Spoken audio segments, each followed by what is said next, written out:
masengesho. Hari imbaraga z'abantu bakunda Imana basenga Imana. Intambwe ya mbere yo gusubira inyuma ko bantu. Intambwe ya mbere ngo nuko baje biyibagiza uko bashoboye Imana, iby'Imana, ngo bakibagiza n'urupfu ko rubaho, ngo bakibagirwa ko bazakirwaho n'iteka.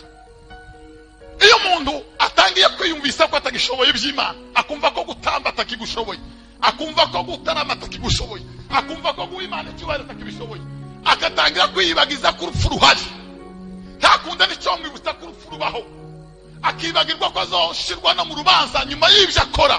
Abamaze uwa mbere wo gusubira inyuma, abari muri reverse, abari masubira inyuma. Intambwe ya kabiri yo gusubira inyuma ngo nuko umuntu atangira kureka gukora ibimukwiriye ari wenyine, ngo gusoma ijambo ry'Imana no gusenga yiherereye, ngo kubabazwa n'icyaha kiri mu mutima wiwe, ngo n'ibindi bimeze nk'ibyo ngibyo. Iyo umukristo asigaye akora icyaha akakiriranwa akakirarana akakigirana kabiri, abarimo azima, abarimo yegereye urupfu. Umugabo yigeze abaza mugenzi wa tese ko turabavuga butumwa twembi, ariko jewe nabwiriza abantu ntibakizwe, ariko we wabwiriza muri stade ibitangaza bigakoreka abantu bagakizwa. Niki nukubera iki? Ije kumbwiriza ngataha uko nabwirije, ariko we wabwiriza kandi gatoya abantu bagaguruka ibihumbi n'ibihumbi kwa Imana. We waritewe niki? Ngo aramubwira ngo narunguruke mu idirisha, ngo ese abonye iki? Aramubwira ati mbonye abantu mu muhanda, bati subira urunguruke. Ngo ararunguruka ati ubonye iki? Ati mbonye abapapa n'abamama, imisore, abahungu n'abakobwa barimo baritembeza. Bati ubonye iki? Ngo asubirwa gatatu, wa mugabo ngo arahaguruka ararira cyane.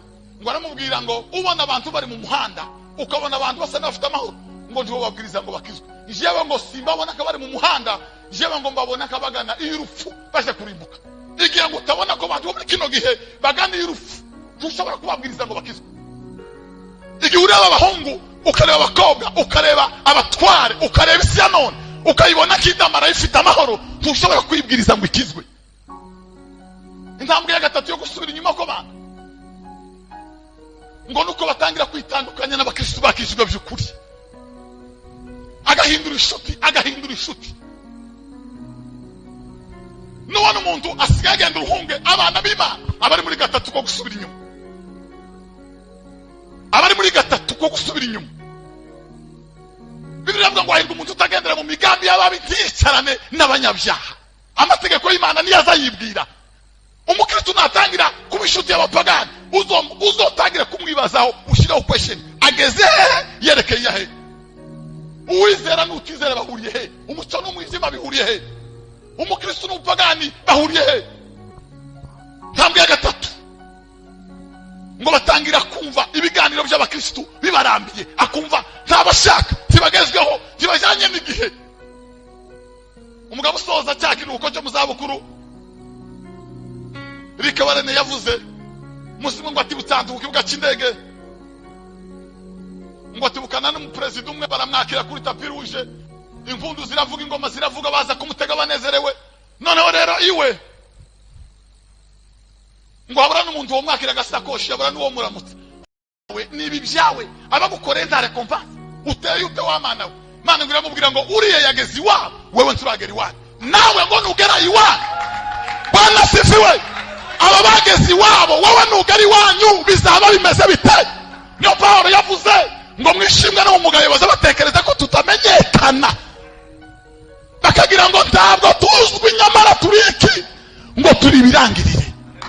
Baje bagira ngo turabakene tutugishe benshi. Iyo turaye mu gitaramo nibwo impanuka bazikwepa, iyo turaye mu gitaramo nibwo batabambura, iyo turaye mu gitaramo nibwo batabarasa, iyo turaye mu gitaramo nibwo n'abarara bazungurukana za gapoti bamenye uko bagenda. Nuko areba Kristo basenga Imana. Umunsi amasengesho azogera muri isi, nta bantu baraye mu gitaramo, izocura umwijima.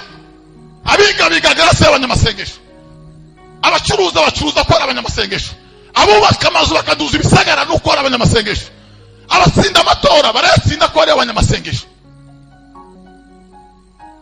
aburira indege ikika nuko hariho abanyamasengesho. Hari imbaraga z'amasengesho zihagarara mu kirere zigatabara abantu. Intambwe ya kane ngo nuko batangira kureka gukora ibibakwiriye, ngo gukunda kuza mu materaniro. Iyo umukristo atangiye kuza yabsanta mu materaniro, akumva we yaboneka gusa dimanche, Bwana sifiwe, Dawudi yaravuze ngo naranezerewe cyane. Ubwo ngo bagiraga bate? Ubwo ngo bambwiraga ngo tuje mu nzu y'Imana. Iryo ryonyine ngo ryazamuye Dawidi mu mwuka, maze ngo atambira Imana Dawidi. Abo twataramanye ubushize nababwiye uko Dawidi yaririmbaga nimugoroba ngo yagiraga igitaramo bita ngo ni giti, agacuranga za dutunizi. Ntambwe ya gatanu nuko abakristo ni yayindi narimo babwira, umukristo atangira kumva isoni zo kwitwaza Bible mu muhanda ikamutera isoni, akumva atoza mu gitaramo ngo akeshe, akumva hari ibindi. Abari muri gatanu ko gusubira inyuma. Intambwe ya gatandatu ngo atangira kubana n'abakunda iby'isi n'inzoga n'ubusambanyi n'ibindi nk'ibyo, agatangira kubagira inshuti ze. Abari muri sinzi yemeye gusubira inyuma. Iyo umuntu atangiye guhindura inshuti, agakunda kugira ubushuti n'abanywi b'inzoga, agatangira kugira ubushuti n'abasambanyi n'abandi bakora ibindi byaha, abari muri gatandatu ko gusubira inyuma. Ugeze muri kangahe? Uri muri kangahe? Uri mu kangahe? Uri mu kangahe? Mushiki wacu, mwene data, ugeze mu kangahe ko gusubira inyuma? Intambwe ya karindwi ngo batangira gukinisha ibyaha bito ku mugaragaro. Utwaha duto kumva yo mukoraho, kumva ni kuzine kameme. Utublage duto umuntu yobesha gatoya, abari mu karindwi wo gusubira inyuma. Iyo umuntu atangiye gukinisha utwaha duto ku mugaragaro, duto sinzi muri message